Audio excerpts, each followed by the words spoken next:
Martin Luther King Jr. Day by Dana Meechan Rao. Martin Luther King Jr., 1929 to 1968. A special holiday. When we think of holidays, we often think of giving gifts and throwing parties. Some holidays recognize traditions or religious ideas, but a few holidays are set aside for us to think about important people. Dr. Martin Luther King Jr. is one of those people. We honor him as a leader in the American Civil Rights Movement. Martin Luther King Jr. Day became a national holiday on November 3rd, 1983. Before then, only two other people were honored with national holidays. George Washington, the first president of the United States, and Christopher Columbus, one of the first Europeans to explore America. Martin was a Baptist minister who fought against unfair treatment and laws against Black people in the United States. During his lifetime, he taught us how to treat and respect each other. He taught us that all people are created equal, no matter what the color of their skin.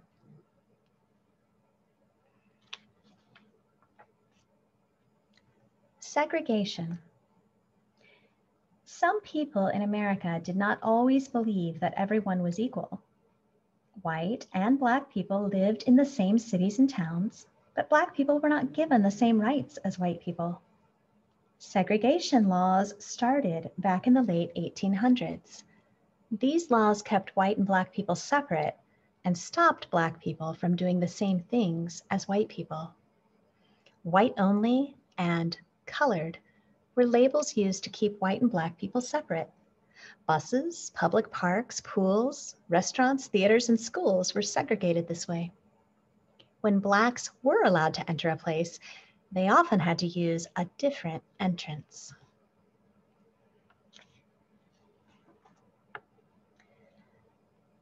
Martin Luther King Jr. was born on January 15, 1929, in Atlanta, Georgia. Atlanta, like other southern cities in the United States, used segregation laws to separate Black and white people. Martin attended Ebenezer Baptist Church, where his father and grandfather had served as ministers.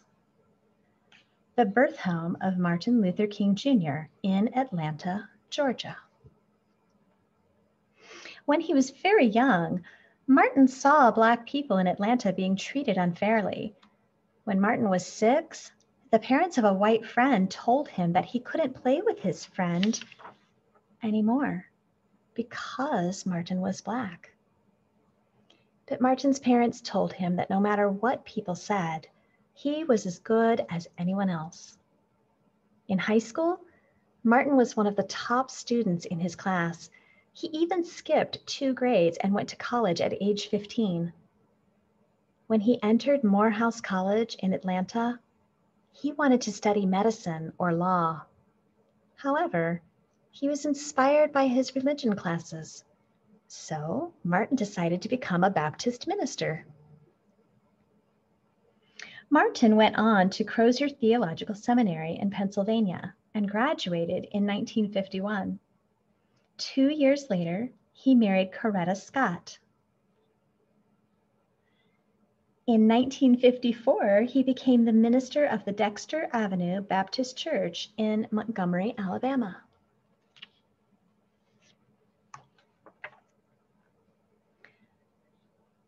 The Montgomery bus boycott. Martin and other Black leaders believed that all Americans, including Black Americans, should have the same basic rights, or civil rights. On December 1st, 1955, a Black woman named Rosa Parks was asked by a bus driver to move to the back of the bus or stand up in order to give her seat to a white passenger. Rosa Parks refused to move and was arrested for not obeying the segregation law. Rosa Parks. The people of Montgomery were very upset. They formed the Montgomery Improvement Association and elected Martin as its president. The people wanted to change Montgomery's unfair law about colored sections for Black bus passengers. Martin and the MIA started a bus boycott. The Black people of Montgomery decided not to ride the buses until the law was changed. This became known as the famous Montgomery bus boycott. The boycott lasted for 382 days. The Black bus passengers took taxis, walked, or carpooled to work and other places.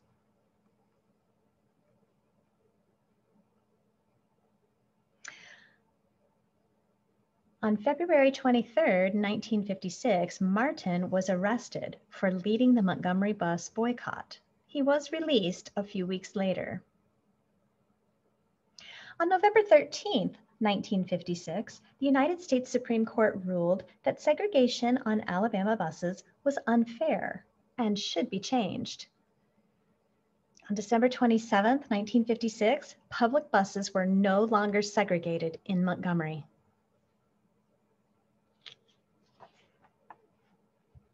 Using words, not fists. Martin believed strongly in nonviolence. He thought words worked better than fists or guns to spread his ideas. Martin learned this from a great leader in India named Mohandas Gandhi. By 1957, Martin had become well known for his peaceful ideas.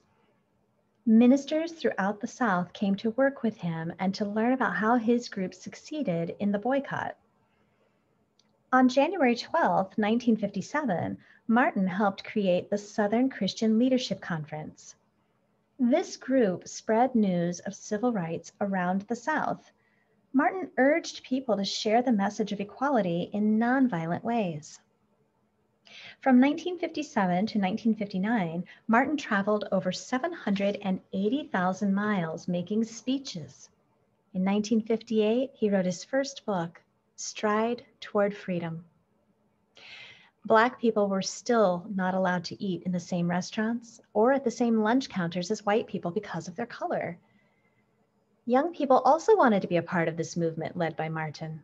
So Southern Black college students formed the Student Nonviolent Coordinating Committee and started a sit-in movement. These students took seats at segregated lunch counters and refused to move. Because they did not obey the laws, the students were taken to jail. But the students believed these sit-ins were their way to protest bad laws.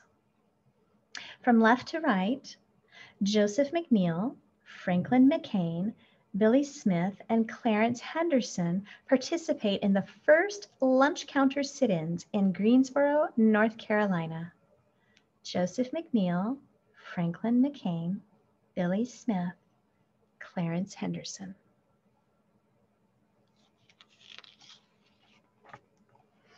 Working for peace. The civil rights movement was gaining strength, and many white students and white ministers joined in the protest for equal rights for Black Americans. In 1961, another movement called the Freedom Rides began.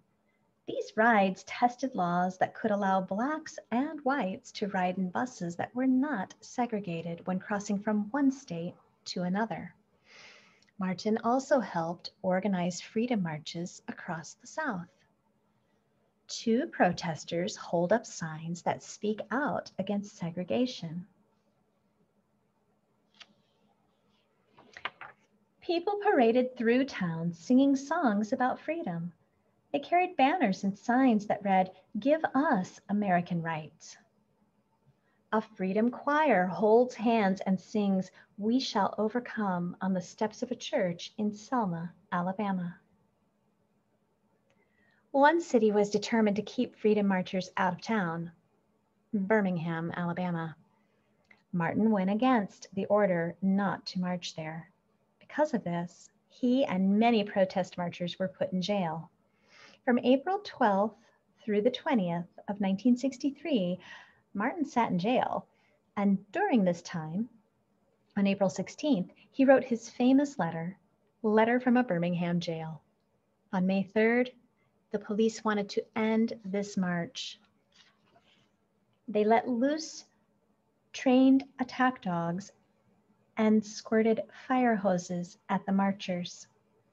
Television pictures of this terrible act made people from around the world angry at what happened. 3 people hold hands to stand up against the water. The force of this water used by the police sent many protesters to the ground. Because of this, across the United States, 800 marches and sit-ins took place. The largest ever in America was in Washington, D.C. on August 28, 1963. More than 250,000 Americans, including Blacks, whites, Native Americans, Mexican Americans, and many more, gathered to hear music and speeches for peace and freedom. Martin was the last one to speak. He gave a speech that spoke of his dreams for equality of all people. I have a dream. Martin delivering his famous I Have a Dream speech at the Lincoln Memorial. A bird's eye view of all the marchers from the roof of the Lincoln Memorial. Hundreds of other people stood underneath the trees. Marchers holding signs as they walked to the Lincoln Memorial to hear Martin speak. Dr. Martin Luther King Jr. said these memorable words to the crowd in Washington in 1963.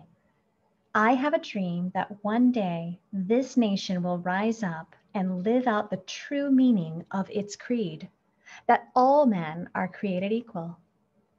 I have a dream that my 4 little children will one day live in a nation where they will not be judged by the color of their skin, but by the content of their character.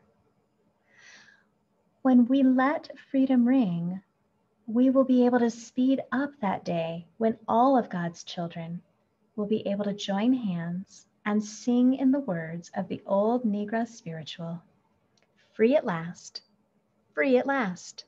Thank God Almighty, we are free at last.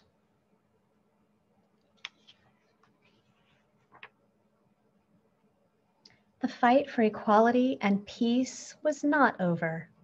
On July 2nd, 1964, the Congress of the United States passed the Civil Rights Act. It stated that there could no longer be laws against Black Americans. Martin and his friend, Reverend Ralph Abernathy, sit in a Florida jail on June 11, 1964.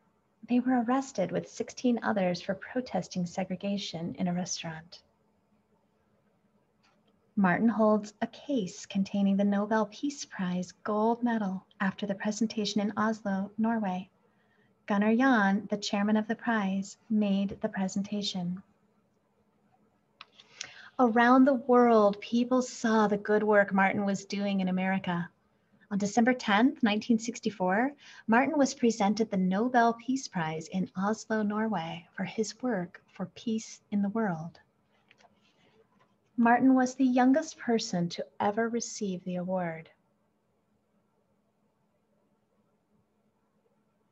In 1967, Martin started another movement for poor people. He called it the Poor People's Campaign.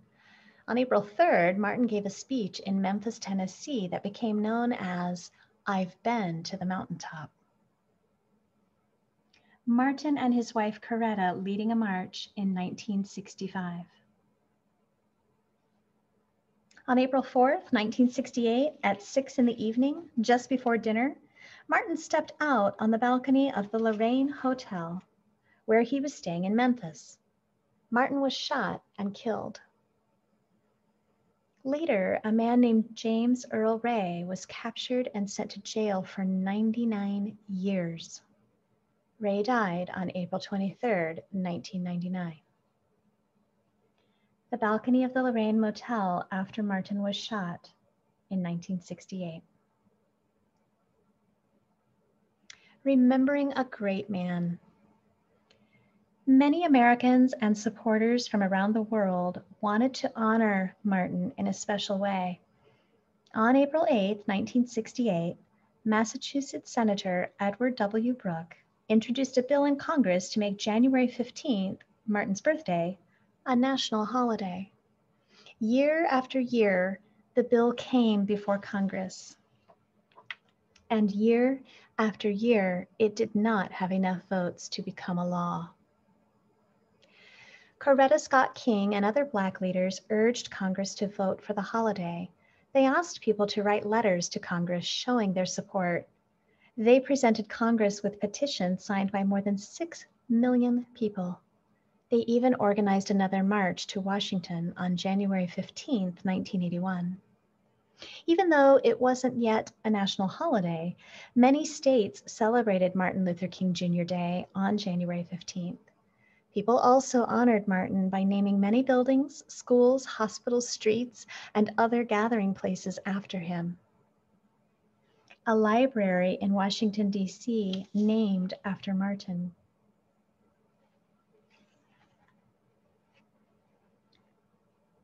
On November 2nd, 1983, there were finally enough votes in Congress for the holiday. President Ronald Reagan signed the bill that made Martin Luther King Jr. Day a national holiday. In the presence of Coretta Scott King, President Ronald Reagan signs the bill making Martin Luther King Jr.'s birthday a national holiday. Martin's children stand behind them. People now celebrate this day on the third Monday in January every year.